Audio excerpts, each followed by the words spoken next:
Et bonsoir, alors aujourd'hui on va se retrouver pour une vidéo de patch notes parce que bah, il y a pas mal de choses, je rappelle juste, donc voilà, la mise à jour est loin d'être prête, encore une fois, mais ça s'améliore, ça monte un petit peu, on commence à avoir des changements, notamment cette mise à jour là, et du coup qui sont vraiment très clean, très subtils pourtant, mais très très clean et vraiment de très bons changements. Donc voilà, on va regarder un petit peu tout ça. Donc concrètement, on a, alors je sais pas, je suppose que c'est un mélange de deux fixes, parce qu'il y a marqué, donc là je l'ai écrit comme ça, mais dans la version originale, il y a marqué que c'est un fixe, c'est une réparation d'un bug, sur le client. Donc concrètement, c'est le launcher, lorsque on regarde l'Atlas. Donc l'Atlas, vous savez, c'est quand on change de monde. Et en gros, sur le nouveau monde, maintenant, c'est genre l'Uber 8. Parce qu'il n'y a plus l'Uber 9 d'affiché, je crois. Ou alors c'est l'Uber 7, plutôt, je sais plus. Ouais, non, c'est l'Uber 7 et ensuite l'Uber 8. Et sur l'Uber 8, en gros, tu peux choisir la difficulté entre Uber 8, Uber 9, Uber 10, Uber 11. Puisqu'il n'y a plus ce portail-là. Donc il y a une espèce de petite node, une espèce de petite sélection ici, à la place de cette ligne-là. Donc ça descend un petit peu tout le reste. Et donc en cliquant dessus, très souvent, on crash. On a un plantage. Je pense que c'est le mélange de ces deux fixes parce que la ligne originelle est tournée très bizarrement. Enfin, en tout cas, il y a un de ces deux bugs là qui est fixe. En tout cas, ce bug là, je pense que c'est le plus important. Mais si devait y avoir un autre bug qui serait fixe, hier on a eu un problème. Donc, hier c'était le 17 juin. On a eu un petit problème avec les serveurs. Ou, enfin, je sais pas trop avec quoi c'était. Mais en gros, c'était comme le jour d'avant, moins bizarre, hein, moins chiant, moins grave.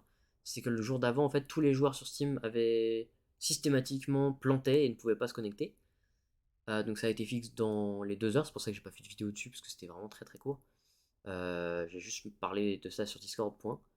Et donc aujourd'hui, enfin hier du coup, on a eu un autre problème, c'est que la moitié des joueurs, donc à droite à gauche, pouvaient plus se connecter et ça leur demandait de se reconnecter. Et quand ils se reconnectaient, ça disait que c'était un nouveau compte, enfin que leur compte n'existait plus pour ainsi dire. Et que bah, du coup, c'était un bug vraiment à la con, ils pouvaient plus se connecter ni lancer leur jeu, c'était très bizarre. Donc je pense que c'est ça qui est fixe parce que depuis le temps, depuis ça n'arrive plus. Ensuite, il y a alors, le meilleur changement de très loin, c'est ils ont fait en sorte que upgrade une gemme à partir enfin monter le niveau une gemme à partir du niveau 25. Donc une gemme cristalline, c'est de 25 à 30, hein. Donc c'est fin de 0 à 30. Du coup, ça veut dire qu'il y a 5 niveaux en plus. Ils ont fait en sorte que les niveaux au-dessus de 25 donc, soient beaucoup plus simples à upgrade. Parce que la karma bar, si vous savez pas, la karma bar, c'est pour augmenter les gemmes, c'est la barre qu'on remplit là. Je peux pas montrer parce que j'ai gemme accès, mais en gros, quand on monte une gemme, il y a une espèce de barre. Et quand on utilise ou non des boosters, donc genre des ferrages, enfin, des ferrages chauds, aux petits bugs, des 9 vie, tout ça, quand on les utilise, ça augmente les chances d'augmenter la barre de karma. Sauf que du coup, euh, actuellement, sur le PTS, bah, du coup plus avec ce changement, mais utiliser une 9 vie sur une gemme niveau 27, ça peut donner entre 10% et 100%. Donc c'est le changement qui a été demandé, c'était de faire en sorte que ou ça coûte qu'une seule fois des sparks pour augmenter d'un coup gratuitement vraiment 100% de chance que ça augmente le niveau de la gemme, ou de réduire drastiquement le coût en booster, enfin la longueur et la difficulté de monter le niveau de la gemme. Ils ont choisi cette solution de réduire la difficulté. Et donc du coup, je sais pas comment ça marche trop, si c'est garanti ou si c'est pas tout à fait garanti, mais en tout cas, quand vous allez augmenter une gemme, ce sera beaucoup plus simple et beaucoup moins cher. En revanche, ça coûtera quand même des sparks. En parlant de sparks, on a un changement qui est très intéressant au niveau des farms, comme de la poussière de gemme qu'on farm tous les mercredis. Donc en augmentant une gemme au niveau 15 et en la recyclant, on a plus de poussière de gemme qu'on en a dépensé pour l'augmenter. C'est ce genre de truc là en fait. Sauf que ça a été nerf drastiquement. Du coup, les gens n'étaient pas contents du tout. Et ils ont décidé de faire un changement un peu très intéressant et très potentiellement très bien. C'est qu'en gros, ils ont fait en sorte qu'à partir du niveau 25, il y a plus de sparks qui sont drop quand on recycle la gemme. Parce que du coup, au niveau 21, on pouvait en avoir 16 quand on recyclait une gemme. Ils l'ont enlevé et au niveau 21, je crois que c'était 2, un truc comme ça. Donc c'est vraiment ridicule. C'est au-dessus un peu, c'est quelque part par là. Voilà, après la mise à jour, 15 à 25, 2 Spark, et 21 à 25 à la base c'était quand même 16. Voilà, ils ont reverse un peu entre guillemets le changement en mettant que au-dessus par exemple du niveau. Quand la gemme est niveau 26, quand on la recycle, on en a 24. Ce qui est quand même vraiment pas mal. Mais le problème, c'est que pour augmenter la gemme de 25 à 26, ça va coûter des sparks. Donc, est-ce que ça va rendre le farm intéressant avec des gem boosters ou pas? Parce que concrètement, alors je sais vraiment pas comment ça marche et je sais vraiment pas comment expliquer, mais en termes de rentabilité, c'est peut-être plus rentable d'augmenter une gemme au niveau 27 en prenant beaucoup de sparks et beaucoup de boosters, mais et en ayant dépensé beaucoup de poussière de gemmes, mais comme ça, quand tu la recycles, t'en as carrément 65 des sparks. Donc c'est un changement intéressant, je sais pas trop comment ça va marcher, mais voilà. Les cassettes de booster de gemmes peuvent tomber des sparks, bon c'est un changement intéressant puisque du coup ça permet potentiellement, donc si vous avez des régénérateurs qui d'ailleurs ne serviront plus à rien une fois que la mise à jour tombera, ça vous permettra de potentiellement les recycler dans des boosters de gemmes, et ces boosters de gemmes vous tomberont des sparks le jour J lorsque vous les achèterez. Mais en même temps, ça coûte des qubits, et ces qubits, ça peut être utilisé beaucoup plus intelligemment dans des écus de dragon, dans le fait de pouvoir augmenter une gemme de stellaire en cristallin, puisque le convertisseur stellaire en cristallin, il coûte 15 000 qubits, donc c'est cher, et c'est long à farmer. Mais voilà, donc ça peut être intéressant lorsque, si vous avez par exemple un seul personnage et que vous avez monté toutes ces gemmes de stellaire en cristallin, ça peut être intéressant de juste à la place, si vous voulez pas monter d'autres persos, de farmer les gem booster box et de les utiliser, de les ouvrir et dedans de tomber des sparks. Ça peut être un petit plus. Voilà, c'est intéressant, c'est un changement intéressant, mais sans plus quoi. Les ennemis renforcés, donc c'est un nouveau système que je vous conseille d'aller regarder ma vidéo dessus, parce que c'est un système un peu chiant et un peu compliqué, un peu particulier et complètement unique pour le jeu. Donc les ennemis sont déjà renforcés de base enfin, sont plus difficiles quand on les renforce, et ils ont encore un petit peu augmenté cette difficulté. Donc c'est un changement très intéressant. Moi je suis content de ce changement.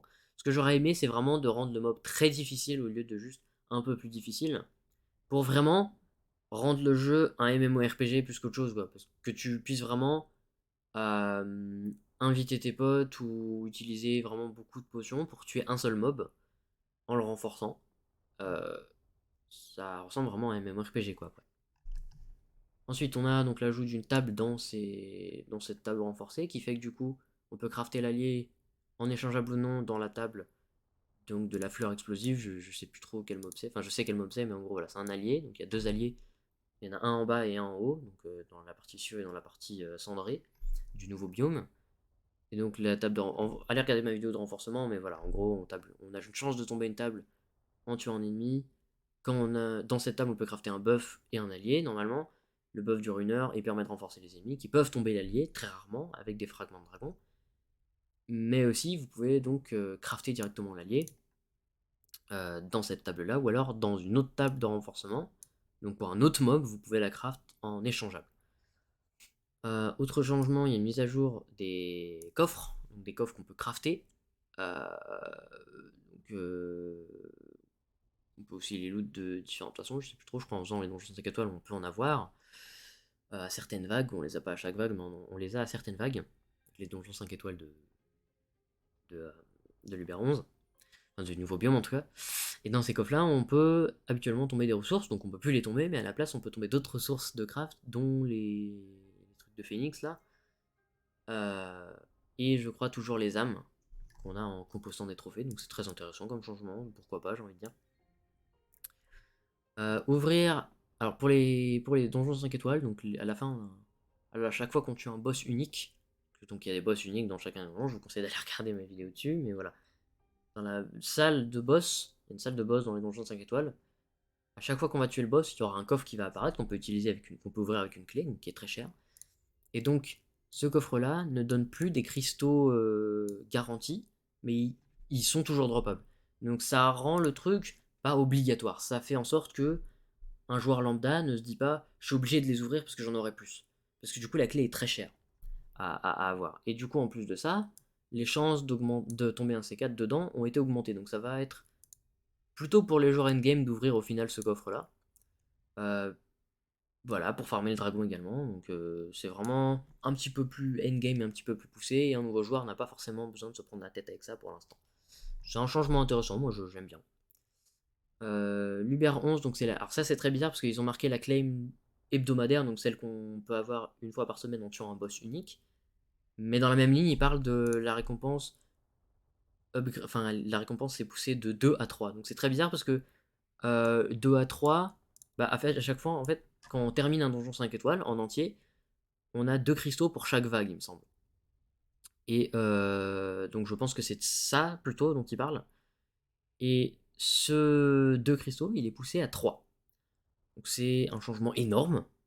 Ça rend le farm de donjon 5 étoiles vraiment rentable et vraiment intéressant et potentiellement en XP aussi intéressant, vous allez voir. Donc je pense que c'est de ça dont il parle. Voilà, à voir. En tout cas, c'est un changement qui est très bien. Et d'ailleurs, en parlant de ça, les donjons 5 étoiles avaient 25 vagues normalement, et maintenant ils en ont 113, si j'ai bien compris. Et donc la dernière vague donnerait supposément plus de cristaux. Donc j'ai pas le temps d'essayer, mais voilà. Ça impliquerait que du coup, on aurait autour de voilà 339 cristaux pour un donjon 5 étoiles en entier, voire plus du coup.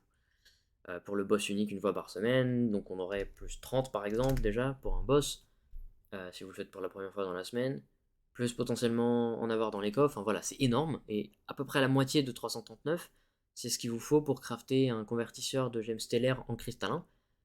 Donc vraiment, c'est un changement qui est très intéressant, parce qu'en un seul donjon, potentiellement, vous pouvez avoir la capacité de d'upgrade littéralement 2 gemmes en un seul donjon. Donc vraiment, c'est très intéressant comme changement, j'aime beaucoup l'idée. Voilà, après, c'est particulier, je sais pas trop. Vous en faites un peu ce que vous voulez, ça peut peut-être être un mauvais changement, j'ai peut-être mal compris le truc. Voilà, c'est un peu compliqué pour l'instant, hein, je rappelle, tout n'est pas bien terminé. Je vais continuer de parler un peu de ça à la fin. Les donjons 5 étoiles, si vous avez remarqué en le faisant sur le serveur test, ou non, hein, voilà, peu importe, donnent de moins en moins d'XP à chaque fois que vous faites des crânes maudits ou des boss. Ça ne sera plus le cas. En revanche, truc intéressant que j'ai envie de dire, c'est que à la base, à la 15e vague, donc, c'était supposé être à peu près à la moitié du donjon 5 étoiles, on avait un bon gros boost d'XP, et à la dernière vague, on a un encore plus gros boost d'XP. Et ce changement-là, ça là, ça fait que du coup, comme le donjon 5 étoiles, quand on est à l'autre, par exemple dans un coin du donjon, qu'on fait un crâne maudit, et qu'il y a un autre joueur qui est dans l'autre coin du donjon opposé qui fait un autre crâne maudit, le donjon est tellement grand et tellement bien fait, honnêtement, que dans la liste d'objectifs, on voit tous les boss et les crânes maudits, ce qui fait que vous pouvez potentiellement avoir l'XP de quelqu'un qui fait l'objectif de l'autre côté du donjon. Ça fait que vous pouvez vous séparer sans problème, déjà, et que en plus, du coup, ça peut être très intéressant en termes de farm d'XP, puisque bah, c'est pas comme les donjons 5 étoiles où si t'es pas en dessous ou proche du enfin de l'objectif qui est terminé, tu n'auras pas l'XP. Bah là, c'est plus trop le cas. Si t'es pas proche, bah t'as quand même l'XP. T'en as pas beaucoup, mais t'en as quand même. Sachant qu'il y a quand même beaucoup de vagues et beaucoup de boss. Franchement, moi j'aime beaucoup le changement, il est très intéressant en termes d'XP. Donc à voir si c'est potentiellement la meilleure méthode pour farmer les niveaux de parangon, je sais pas. On verra bien. Et donc il y a un réglage de tooltip. Donc le tooltip, c'est quand on met son curseur sur un objet, il y a une description, voilà, il y a un petit changement sur la description, c'est vraiment pas très intéressant.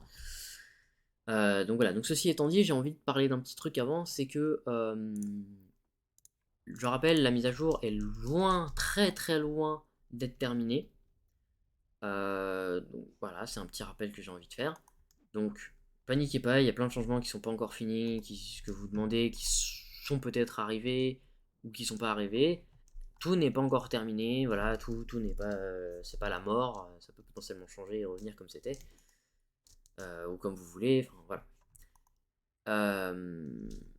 J'avais un autre truc à dire dessus. Oui, j'ai fait vraiment beaucoup de vidéos sur le sujet, sur toute la mise à jour, donc n'hésitez pas vraiment à regarder. Pas forcément à la regarder parce que je comprends qu'il y en a pas mal.